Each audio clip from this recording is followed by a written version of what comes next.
Vidyasagar study centre YouTube চ্যানেলে সবাইকে স্বাগত। গতকাল আমি 90 নম্বর পেজটির এমসিকিউ সমাধান করে দেখিয়েছিলাম। চলো আজকে 127 নম্বর পেজটির এমসিকিউ সমাধান করে দেখাচ্ছি। চলো আমরা দেখি। সিনের যে প্রশ্নটি আজকে আমাদের দিয়েছে সেটি দিয়েছে দ্য ক্যাট থেকে।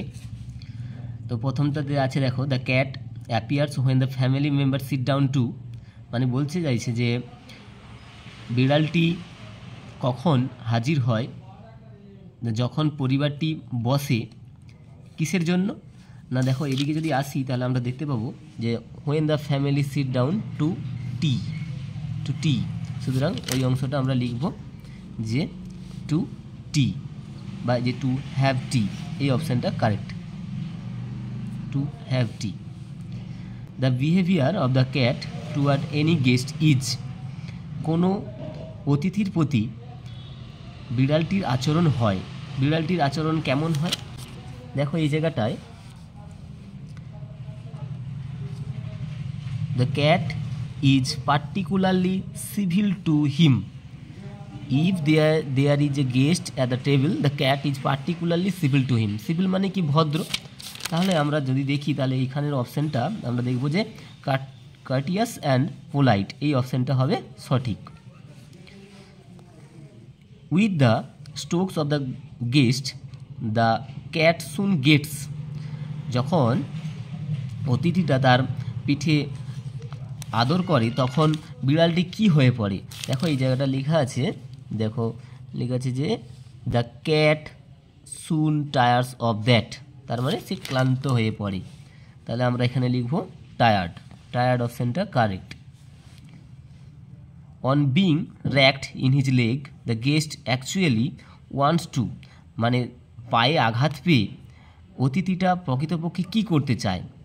দেখো লেখা আছে সে অ্যাকচুয়ালি বিড়ালটিকে kick the cat out of the window, বিড়ালটিকে লাথি মেরে জানালা দিয়ে বাইরে ফেলে দিতে চায়, তাই জন্য হবে কিক দ্য ক্যাট। তারপরটি দেখো, the cat receives the bit of food, বিড়ালটি এই খাবারের অংশটা নেয়, কেমন করে নেয়। দেখো এই জায়গাটা লেখা আছে যে দ্য ক্যাট জিঞ্জারলি রিসিভস ইট, এই জিঞ্জারলি মানে আমরা সবাই জানি যে সতর্কিতভাবে, তাহলে এইখানে আমরা কেয়ারফুলি এই অপশানটাকে সঠিক দেখব। টু গেট হিজ শেয়ার, তার ভাগ পেতে কি করে বিড়ালটি না, বিড়ালটি put the cat put in an appearance, the cat puts in an appearance, এই অংশটা এখানে আমরা বসিয়ে নেব। The guest has the possibility of getting, অতিথি সম্ভবত পেতে চলেছেন বা পান, কি পান সম্ভবত না, এই জায়গাটা দেখো the best of what is offered, তো এই অপশানটা এইখানটাতে আমরা এই গ্যাপটাতে বসিয়ে দেব। Instead of showing his anger, তার রাগ দেখানোর পরিবর্তে দ্য গেস্ট প্রিটেন্ডেড, অতিথিটা ছলনা করে দ্যাট, যে কি ছলনা করে, যে এইখানটাতে আমরা একটু চেঞ্জ করব, এখানে ইনফিনিটিভ করে দেওয়া আছে, এইখানটাতে আমরা লিখব যে হি ইজ বলে এই ভেরি মাচ অ্যামিউজড, এই কথাটা এখানে বুঝ করাবো। এইবারে এইখানটাতে এইটা বুঝ করাবো। এবারে চলো আমরা সি এর দাগেরটা করি, যেখানে স্টেটমেন্ট অ্যান্ড রিজন দেওয়া আছে। স্টেটমেন্টে কি বলে দেওয়া আছে, the cat is particularly civil to the guest, বিড়ালটি নির্দিষ্টভাবেই ভদ্র হয় কার প্রতি না, অতিথির প্রতি। রিজনটা, কারণটা কি না, কারণটা আমরা আগেই দেখলাম যে অতিথিকে সম্ভবত সবচেয়ে ভালো জিনিসটাই তাকে অফার করা হয়, সুতরাং এখানে হবে the guest is likely to have the best of what is offered, এই অংশটা আমরা এই রিজনে এখানে বসিয়ে দেবো। দেখো বিয়ের দাগে কী বলেছে, রিজনে the guest has tears of rage and pain in his eyes, তো এটা কারণে বলে দেওয়া আছে।